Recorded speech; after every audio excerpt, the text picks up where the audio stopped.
Assalamu alaikum warahmatullahi wabarakatuh. Yan uwa barkamu da sake saduwa a cikin sabon bidiyo mu da yau zai bayani ne akan yadda zaka kirkire page cikin sauki.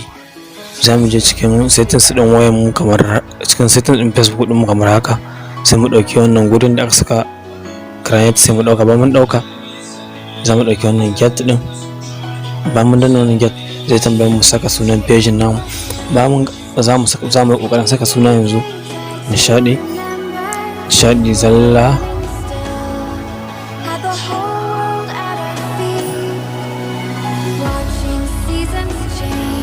ke gashi dai muna kokarin saka mai suna nishadi zalla.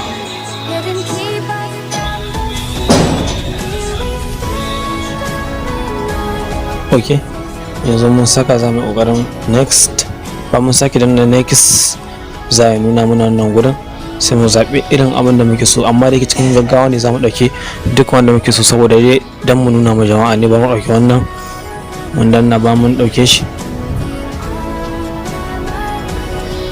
za a ƙoƙarin wucewa da mu a gaba. Ga nan dai daga network ne, bayan ya nuna mana nan gurin za mu skip, mun ɗauki skip,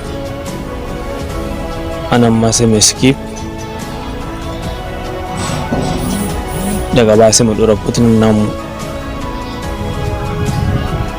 Oke, anan ma skip za mu yi saboda a cikin gaggawa ne, duk mai su zai tsaya cika wannan bayanan nasa.